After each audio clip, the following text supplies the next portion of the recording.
주일 오후 예배 시간에 이렇게 나오신 여러분 한 분 한 분을 진심으로 사랑하고 축복합니다.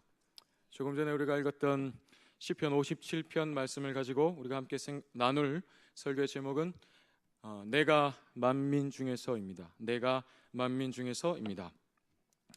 여러분 혹시 영화를 좋아하시는지 모르겠습니다. 저는 영화를 좋아하는데요. 저 영화를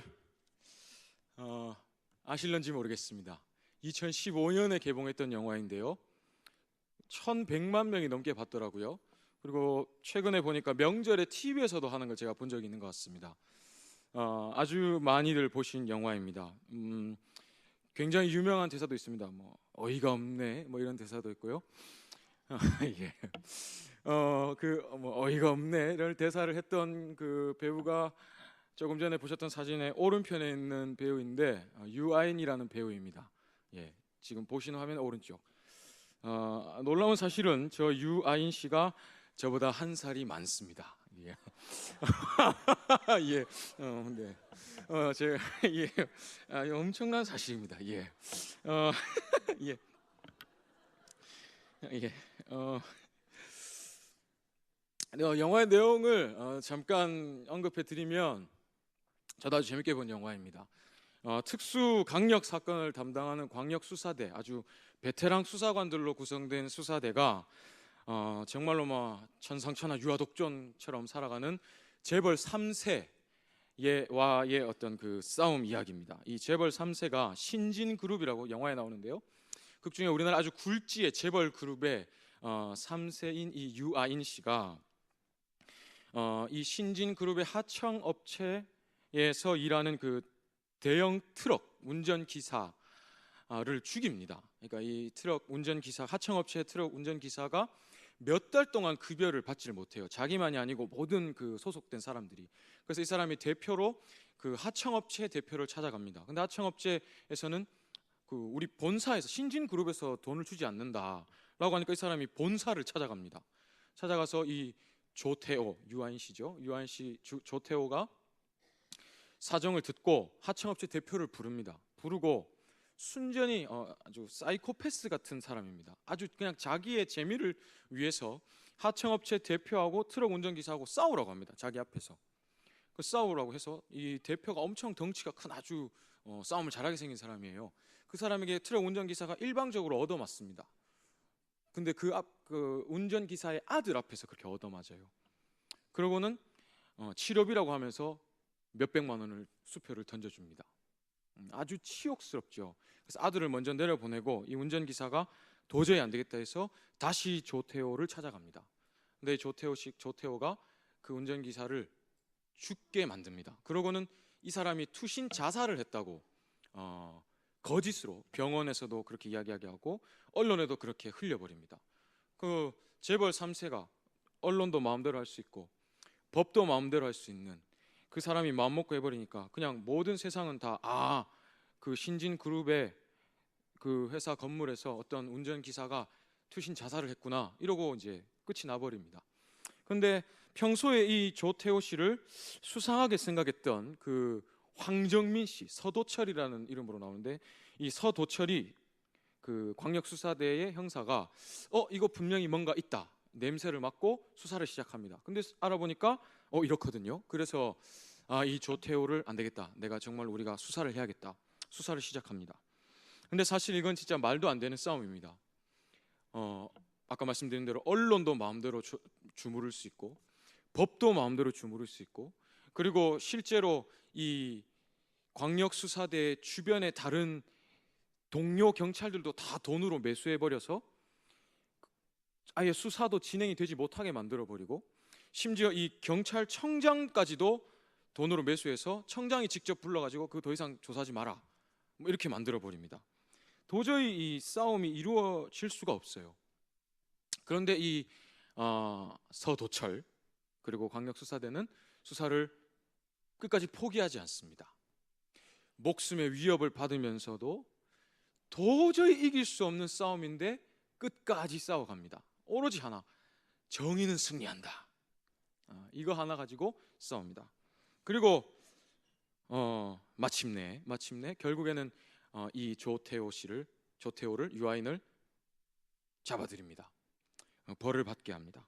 정말로 정의는 승리한다는 것을 아주 유쾌하게 또 이렇게 통쾌하게 그려낸 영화여서 저도 아주 재밌게 봤던 기억이 납니다. 근데 오늘 본문의 말씀도 이와 아주 흡사한 스토리의 배경을 가지고 있습니다. 아주 막강한 대적으로부터의 위협을 받으면서 그리고 도저히 내 스스로는 이겨낼 수 없는 이 막강한 대적과의 싸움 속에서 하나님께 구원을 간구하는 이 시편 기자의 시가 오늘 본문에 나옵니다. 다윗의 시입니다. 조금 전에 사회를 해주신 우리 박 목사님께서 표제를 읽어주셨는데요. 다윗이 사울을 피하여 굴에 있던 때에 지은 시가 바로 오늘 이 시편 57편입니다. 그래서 이 시편 57편의 배경은 우리가 사무엘상 22장과 24장 모두를 생각할 수 있습니다. 다윗이 사울을 피하여 동굴에 숨었던 그 장면들이 사무엘상 22장에도 나오고 24장에도 나오기 때문입니다. 근데 이 22장과 24장 모두 상황은 똑같습니다. 상황은 똑같습니다. 언제 죽임 당할지 모르는 사울로부터 쫓김받는 다윗의 상황입니다. 한번 그 이전의 이야기를 생각해 보도록 하겠습니다. 이스라엘이 하나님께 왕을 요구합니다. 사실 이스라엘은 하나님의 백성으로 택함받은 이후로 아주 위대한 지도자들에게 지도를 받았습니다. 모세가 그랬고요, 여호수아가 그랬습니다. 근데 이 위대한 지도자 여호수아를 뒤따라서 가나안 땅을 정복한 후에 이 여호수아가 죽고 나서 이제 정말로 하나님이 허락하신 약속의 땅에서 12지파가 각자 지파별로 분배받은 이 땅에서 이제 실제로 하나님의 말씀대로 살아가야 할 그 순간이 됐을 때는 지도자가 없었어요. 그래서 찾아온 것이 암흑기, 우리가 잘 아는 사사시대입니다. 사사시대를 아주 적나라하게 표현하는 사사기 마지막 장 마지막 절 21장 25절에 보면 이 사사시대 이스라엘은 그들에게 왕이 없으므로 자기 소견에 오른 대로 자기 마음대로 행했더라고 이야기가 나옵니다. 근데 사실 여러분, 이것은 진짜 왕이신 하나님을 잊어버린 모습입니다. 이스라엘의 지도자가 없었습니까? 이스라엘의 왕이 정말로 없었습니까? 언제나 계셨고 지금도 우리의 왕 되신 하나님이 이스라엘의 왕이었습니다. 근데 이스라엘이 이것을 잊어버립니다. 그래서 최후의 사사요 위대한 사사였던 사무엘이 나이가 많아서 이제 늙게 되었을 때, 죽을 때가 다 되었을 때 이스라엘이 사무엘 선지자를 통해서 하나님께 요구합니다. 하나님, 우리에게도 왕을 주십시오. 다른 나라들은, 다른 민족들은 자기의 왕이 있습니다. 그래서 보면 그 왕이 전쟁도 지도하고 왕이 뭔가 이렇게 위엄 있게 나라를 다스리는, 우리는 그런 게 없습니다. 우리에게도 왕을 주십시오. 하나님 마음에 성경 표현 그대로 빌리면 저들이 나를 버렸다 말씀하십니다. 그런 하나님이 이스라엘의 그 요구를 들어주십니다. 그래서 첫 번째 왕으로 세움받은 자가 바로 사울입니다. 사울이 처음 하나님께 왕으로 머리에 기름 부음 받았을 때는 그만한 모습들이 있었습니다. 하나님의 영에 감동되는 모습이 있었고 또 외모적으로도 아주 왕이 될 만한 깜이었습니다. 근데 이 사울은 왕이 되고 나서 변질되고 맙니다. 사실 사울은 베냐민 지파요, 또 베냐민 지파 중에 기스라는 사람의 아들이었습니다. 사울은 이 자신의 출신에 대해서 컴플렉스가 있었던 것 같습니다. 베냐민 지파는 이스라엘 12지파 중에 아주 연약한 지파 중에 하나입니다. 근데 이 연약한 지파의 출신으로서 왕이 되었단 말이죠. 첫 번째 또 왕입니다. 그러니 얼마나 마음에 부담이 또 있었겠습니까? 또 한 가지는 내가 정말로 왕이로서 이 나머지 지파들에게 권위를 내가 확보를 해야 되는 이 부담이 또 있었습니다. 한 왕이 온 나라의 신임을 얻게 되는 아주 가장 강력하고 확실한 방법은 전쟁에 나가서 이기는 겁니다. 그래서 사울이 블레셋과 전쟁을 하죠. 이 전쟁을 통해서 이 왕의 권위를 내가 확보하고자 합니다. 이런 사울의 초조한 모습을 어떻게 확인할 수 있냐면, 전쟁에 나가기 위해서는, 전쟁하기 위해서는 반드시 하나님께 제사를 드리고 그리고 출전을 해야 합니다. 근데 이 제사를 드리려면 제사장이 제사를 주관해야 합니다. 당시에는 사무엘이 제사장이었습니다. 사무엘 제사장이 하나님께 제사를 주관하고 이제 정말로 왕과 나머지 군사들이 전쟁에 출정해야 합니다. 근데 사무엘이 가겠습니다 했는데 기약이 없는 거예요. 근데 지금 적들이 당장 저기 앞에 있습니다. 또 사울은 어서 내가 이 왕권을 확보를 해야 합니다. 적들은 눈앞에 찾아오고 백성들은 막 이야기합니다. 지금 적들이 지금 오는데 뭐 합니까? 우리 안 싸웁니까? 사무엘 안 오거든요. 사울이 자기가 제사를 드려버리고 싸웁니다. 이 모습을 하나님이 결정적으로 보시고 사울을 버리십니다. 이 부분에 대해서 하나님이 사무엘 선지자를 통해서 책망하셨건만 사울은 회개하지 않고 핑계를 댑니다. 하나님 이것을 보시고 사울을 버리십니다. 그리고 나서 사울의 다음 왕으로 택하신 자가 잘 아는 대로 오늘 본문의 주인공이기도 한 다윗입니다. 다윗은 이새의 막내 아들로서 사실은 왕이 될 만한 깜으로서는 인간의 눈으로 보면 부족한 자였습니다. 그런데 하나님이 오셔서 사무엘 선지자를 통해서 머리에 기름을 부으셨습니다. 다윗의 입장이 되어 보겠습니다. 하나님이 어느 날 사무엘 선지자를 보내셔서 우리 집에 왔습니다. 나는 아버지의 양을 치고 있고 형들이 다 갔는데 갑자기 나를 부릅니다. 집을 갔더니 하나님의 선지자가 내 머리에 기름을 붓습니다. 앞으로 하나님이 나를 왕으로 세우실 거라 말합니다. 그리고 그 바로 다음에 사무엘상 17장에 보면 골리앗과의 싸움이 일어납니다. 잘 아시는 대로 다윗이 골리앗과 싸워 이깁니다. 골리앗을 이긴 다윗을 뒤로 해서 이스라엘이 다시 쫓아가서 블레셋을 멸합니다. 전쟁에 크게 승리합니다. 하나님이 내게 왕으로 세우시겠다 머리에 기름 부으셨고 나는 전쟁의 영웅이 되었습니다. 이제 온 날에 나를 모르는 사람이 없습니다. 심지어 사람들이 전쟁이 끝나고 온 이스라엘 군대가 계산할 때 사울이 죽인 자는 천천히요 다윗이 죽인 자는 만만이로다. 왕보다 나를 더 이렇게 높입니다. 사람들이 이제 이스라엘의 이 다윗이라는 내 이름 두 글자를 모르는 사람이 없습니다.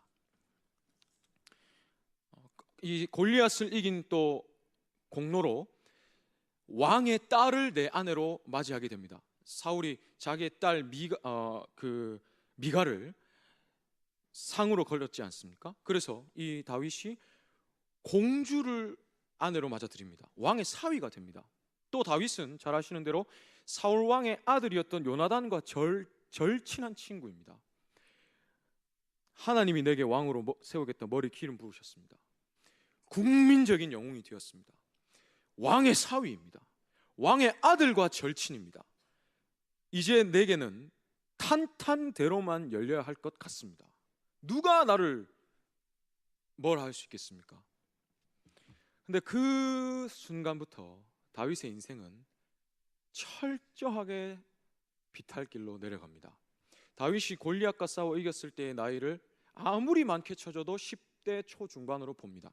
근데 다윗이 정작 정말로 처음에 유다 지파의 왕이 되었다가 이스라엘 전체 왕이 됐는데 유다 지파의 왕이 된 때가 30살입니다. 그러면 최소한 10여 년의 세월 동안 다윗은 언제 죽임 당할지 모르는 도망자 신세로 이리저리 쫓겨다닙니다. 그런 과정 가운데 쓴 시가 바로 오늘 본문 시편 57편입니다. 언제 죽임 당할지 모르는 상황에서 동굴 속에 숨어서 하나님께 노래한 시가 오늘 본문입니다. 다윗의 상황을 생각해 보겠습니다. 얼마나 어이가 없습니까? 나는 다시 한번 말씀드리지만 왕으로 머리에 기름도 부음 받았습니다. 전쟁의 영웅이 되었습니다. 왕의 사위가 되었습니다. 왕의 아들과 절친입니다. 그런데 어느 날 하루아침에 도망자 신사가 되어 10여 년을 도망다닙니다. 심지어 다윗을 도와주었다는 이유만으로 수십 명의 제사장들이 죽임을 당합니다. 사울에게. 자기의 왕위를 위협받은 사울이 사울이 죽인 자는 천천히인데 다윗이 죽인 자는 만만이다. 왕위의 위협을 받은, 안 그래도 초조했던 사울이 다윗을 죽이려고 마음을 먹고 아주 눈이 확 돌아가 버립니다. 내 사위고 내 아들의 친구이나 저 다윗을 죽여야겠다는 사울의 의지가 너무나 강력해서 심지어 하나님의 제사장을 수십 명 죽여버립니다.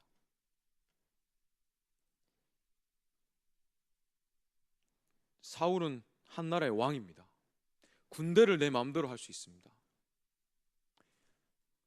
다윗을 도와줬다가는 다 죽임받는다는 소문이 전국에 퍼집니다.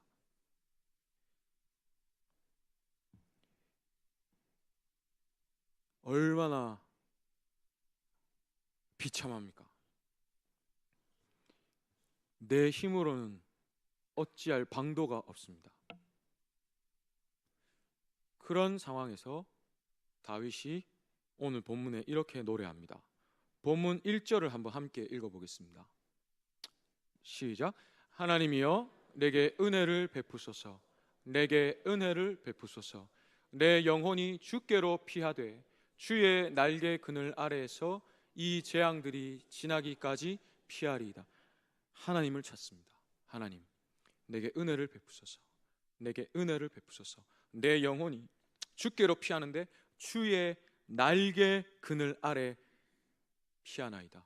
이 말은 혹시 방송실 그 사진을 한 장 주실까요? 저 사진은 언약궤입니다. 언약궤.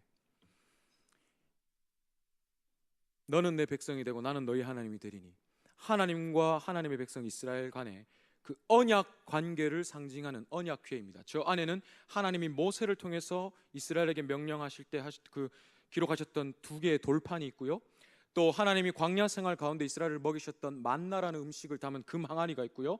또 최초의 제사장이었던 그 아론의 쌍난 지팡이가 들어 있습니다.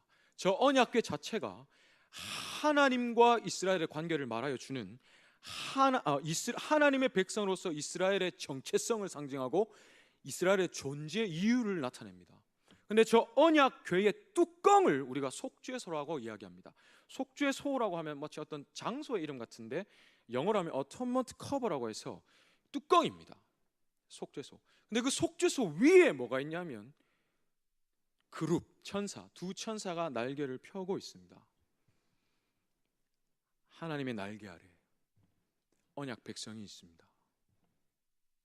다윗이 머리에 그리는 것은 언약 백성된 하나님의 백성 이스라엘을 다스리시는 하나님, 나를 보호하시는 하나님, 그 하나님의 날개 그늘 아래에 내가 거하기를 원합니다. 내가 주의 보호하심 아래 있기를 원합니다. 내게 은혜를 베풀어 주옵소서 라는 뜻입니다. 계속해서 다윗이 노래합니다. 본문 2절입니다. 한번 함께 읽겠습니다. 본문 2절입니다. 내가 지존하신 하나님께 부르짖으며 곧 나를 위하여 모든 것을 이루시는 하나님께로다. 마치 이것을 보면 하나님은 나의 어떤 내가 이루기를 원하는 어떤 일을 위해서 모든 것을 도와주시는 분, 이런 뜻으로 받아들여집니다. 그게 아닙니다. 나의 모든 고통을 끝내시고 이 나를 위해서 모든 구원을 이루어 주시는 분, 지존하신 하나님, 주의 백성을 날개 그늘 아래 보호하시는 하나님, 그 하나님께서 내 이 은혜를 간구하는 기도를 들으실 줄 내가 믿습니다 라는 마음입니다. 그리고 다윗이 이 비참하고 도무지 언제 끝날지 모를 생명의 위협 가운데서 그 은혜, 하나님께 은혜를 구하며 다윗이 본문 7절로 8절에서 이렇게 노래합니다. 본문 7절 8절입니다. 함께 읽겠습니다. 하나님이여 내 마음이 확정되었고 내 마음이 확정되었사오니 내가 노래하고 내가 찬송하리이다. 내 영광아 깰지어다. 비파야 수금아 깰지어다. 내가 새벽을 깨우리로다. 내 마음이 확정되었다. 사실 이 표현은 내 마음이 견고합니다. 내 마음이 안정됩니다. 흔들리지 않습니다 라는 뜻입니다. 비록 내 눈앞의 현실은 언제 죽어도 이상하지 않을 만큼 나를 위협하고 나를 뒤흔드나 내 영혼은 주의 날개 그늘 아래 있는 내 마음, 내 영혼은 견고합니다. 주의 언약 안에 있으므로 내 영광아, 내 전 인격아 비파야 수금아. 비파와 수금은 주의 성막, 주의 성전에서 하나님을 찬양할 때 사용하던 악기입니다. 깰지어다. 일어나라. 내가 새벽을 깨우리로다. 이제 이 모든 고난의 밤을 끝내고 구원의 새벽이 깨어질지어다. 노래합니다. 그리고 본문 9절에서 11절 마지막으로 다윗이 이렇게 노래합니다. 한번 함께 읽겠습니다. 9절에서 11절입니다. 주여, 내가 만민 중에서 주께 감사하며 뭇 나라 중에서 주를 찬송하리이다. 무릇 주의 인자는 커서 하늘에 미치고 주의 진리는 궁창에 이르나이다. 하나님이여, 주는 하늘 위에 높이 들리시며 주의 영광이 온 세계 위에 높아지기를 원하나이다. 지금 다윗의 눈앞에는 자기 눈앞에 현실이 없습니다. 언제 죽어도 이상하지 않을 내 눈앞의 현실이 지금 다윗에게는 보이지 않습니다. 현실이 있는 건 그대로입니다. 다윗이 보는 것은 무엇입니까? 주의 영광이 하늘 높이 올림 받는 것. 모든 주의 백성들이 하늘에 닿을 만큼 크신 주의 인자와 자비를 찬양하는 그 만민 속에 내가 있습니다. 비록 내 현실은 이 동굴 속에 있으나 나는 높임 받으시기에 합당하신 주의 이름을 높입니다. 날개 그늘 아래 보호하시는 하나님, 주의 백성을 언약 속에서 보호하시는 하나님, 인자와 자비가 무궁하시고 하늘 높이 높으신 하나님의 그 영광이 높임 받기를 내가 원합니다. 이것을 찬양하기로 내 마음이 확정되었습니다. 내 마음은 이것에서 흔들리지 않습니다. 입니다.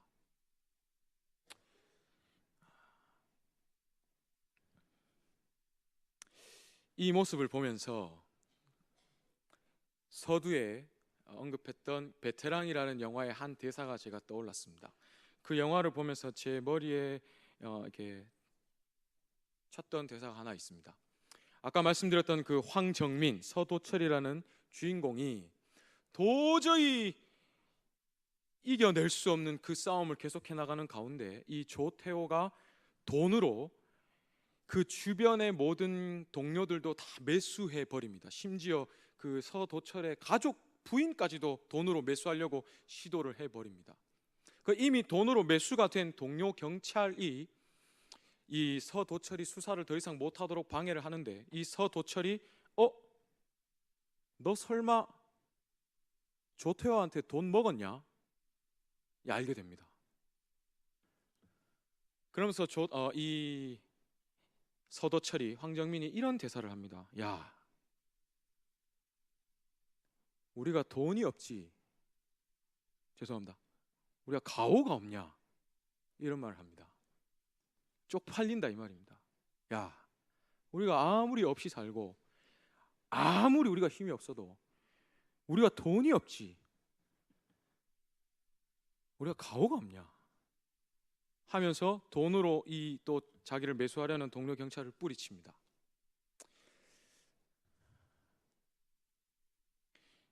사랑하는 여러분, 우리 학생 여러분, 주를 믿는 우리에게 어려움이 없습니까? 주를 믿는 우리의 눈앞의 현실은 언제나 기쁘고 감사하고 부요하고 풍요롭기만 합니까? 오히려 주님은 우리에게 너희는 세상 가운데 있지만 세상의 것이 아니라 내가 택한 내 것이기 때문에 세상이 너희를 미워하는 게 당연하다 말씀하셨습니다. 그래서 너희가 내 뜻대로 하려고 하면 할수록 세상이 너희를 미워하는 게 당연해 라고 하셨습니다. 또 마가복음 10장에는 이렇게도 말씀하셨습니다. 한번 읽어볼게요. 마가복음 10장 29절 30절입니다. 한번 함께 읽겠습니다.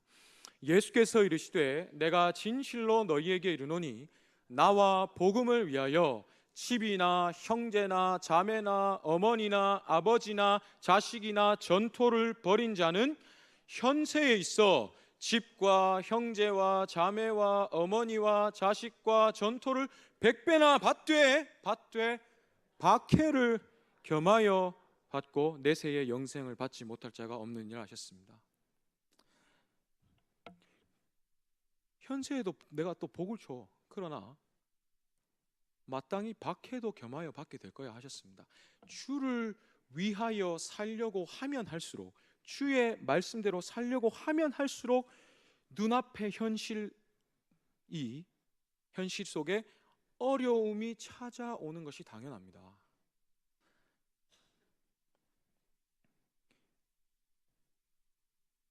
그럴 때 우리의 마음이 어떠해야겠습니까? 우리의 믿음을 넘어뜨리려고 하는 세상의 공중권세 잡은 자의 그 수 없는 공격, 우리 눈앞에 어려운 현실을 수없이 내다 꽂는 그 공격, 우리의 믿음의 근간을 뒤흔들려고 하는 그 마귀의 간계 속에서 우리가 어떤 마음을 가져야 하겠습니까? 오늘 다윗의 고백이요, 믿음의 백성으로서의 가오입니다. 비록 내 눈앞의 현실은 어려울지나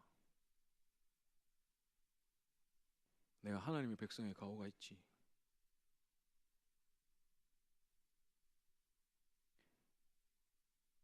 타협하지 않는다.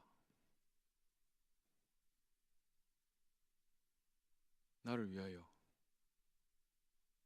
기꺼이 죽임 당하신 주의 사랑과 희생을 생각하면 내가 당하는 지금 이 모습, 희생이라고 표현하기도 송구하다. 나는 오로지 이런 현실 속에서도 주가 높임 받으시기를 원한다. 그 만민 속에 내가 있기를 원한다.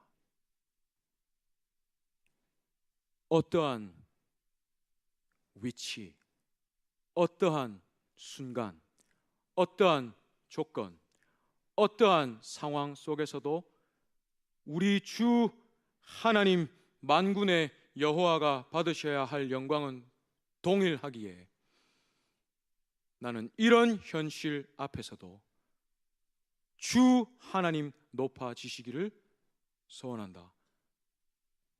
이것에 내 마음이 흔들리지 아니하도다. 이런 마음이 우리에게 있기를 간절히 소원합니다. 사랑하는 우리 대항의 다음 세대여,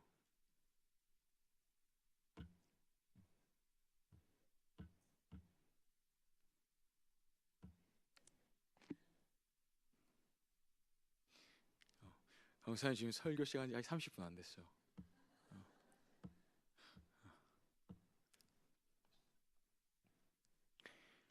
우리 청년 선생님들도 계십니다.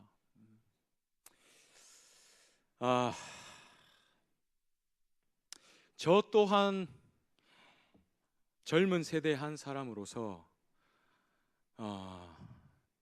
우리 저와 동세대 그리고 저 다음 또 우리 어린 세대들을 볼 때 참 가슴 아픈 부분들이 많이 있는데 그 중에 하나가 이런 것입니다. 제가 어릴 때만 해도 저희 아버지 책장에 이렇게 꽂혀 있는 책 제목들을 생각해 보면 그 중에 한 가지가 떠오른 게 있습니다. 세상은 넓고 할 일은 많다. 세계는 넓고 할 일은 많다. 뭐 이런 거였습니다. 예. 근데 요즘 많이 읽혀진 책은 어떤 아프니까 청춘이다. 뭐 이런 겁니다. 예. 맞습니다. 시대가 갈수록 도무지 이 흙수저들은 이제 개천에서 용날 수 있는 시대는 끝났다. 이야기합니다. 자녀 세대가 부모 세대보다 더 잘되기가 역사상 가장 어려운 시대와 세대라고 이렇게 이야기합니다. 그래서 3포 세대, 이제는 또 7포 세대, 이제는 더 나가서 이제는 이걸 숫자를 매길 수가 없어서 N포 세대라고까지도 이야기합니다. 예, 맞습니다. 그런 현실이 우리 앞에 있습니다. 예, 맞습니다. 그런 현실 속에서 세상은 그렇게 이야기할 수 있습니다. 위로가 필요합니다. 위로 필요합니다. 위로가 있어야 합니다. 그런데 여러분,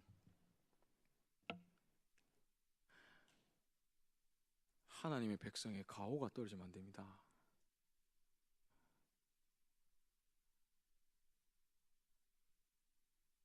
하나님이 얼마나 가슴 아프시겠습니까?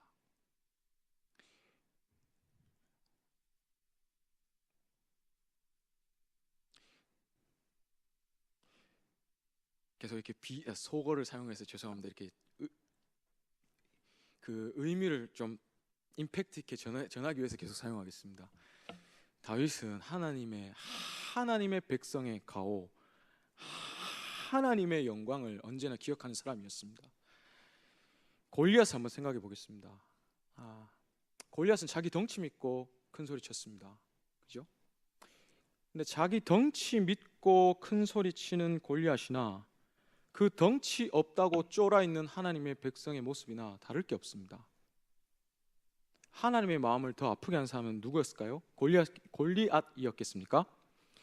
골리앗 그거 암만 소리친다고 온 세상을 창조하시고 다스리시는 하나님의 영광에 요만큼이라도 흠이 생기겠습니까? 하나님 그거 탁 하면 끝납니다. 근데 하나님의 마음을 아프게 한 거는 그거 없다고 쫄아 있는 하나님의 백성들의 모습입니다. 근데 그 하나님의 백성의 가오를 세운 자가 다윗입니다. 너는 덩치를 믿고 까불지만 나는 만군의 하나님 여호와의 이름으로 너에게 나아간다. 이런 시대에 정말로 하나님의 백성으로서의 기계, 하나님의 백성으로서의 기백, 믿음을 잃지 않는 우리 모두가 되기를 간절히 기도합니다. 특별히 우리 다음 세대 일어나라.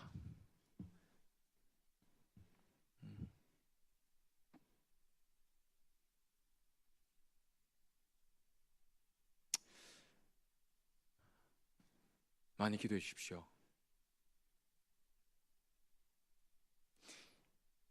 한숨 쉬고 보면 믿음대로 한숨 쉴 사람 됩니다. 축복하면 믿음대로 됩니다. 그런 우리 대한교회가 되기를 간절히 기도합니다. 마지막으로 한 구절만, 성경 한 구절만 보겠습니다. 그 마가복음 10장 고린도전서 16장 13절에서 14절입니다. 고린도전서 16장 13절에서 14절 한번 함께 읽으시겠습니다. 깨어 믿음에 굳게 서서 남자답게 강건하여라. 아까 조금 저 말씀만 읽으면 이런 말씀처럼 들립니다. 하나님 백성의 기계를 잃지 말아라. 굳게 서라. 강건하여라. 근데 그 다음 말씀이 이렇습니다. 한번 읽겠습니다. 너희 모든 일을 사랑으로 행하라. 약간 힘이 좀 약해진 것 같습니다. 남자답게 강건하라 이렇게 왜 사랑으로 행하라. 정말로 강인한 힘은 하나님의 백성으로서의 기계는 주를 향한 사랑에서 나옵니다. 우리의 힘의 근원이 우리를 향한 하나님의 사랑이기 때문입니다. 하나님의 사랑으로 비롯된 이 은혜를 입은 자, 우리의 힘은 하나님의 사랑이요, 또 하나님을 사랑하는 그 사랑에서 우리의 힘이 나옵니다. 다윗의 유명한 고백이 있지 않습니까? 나의 힘이신 여호와여, 내가 주를 사랑하나이다. 여기에서 모든 힘이 나옵니다. 사랑은 모든 것을 믿고 견디고 이긴다 했습니다. 주를 향한 사랑이 날로 날로 깊어지는 우리 모두가 되기를 간절히 소원합니다.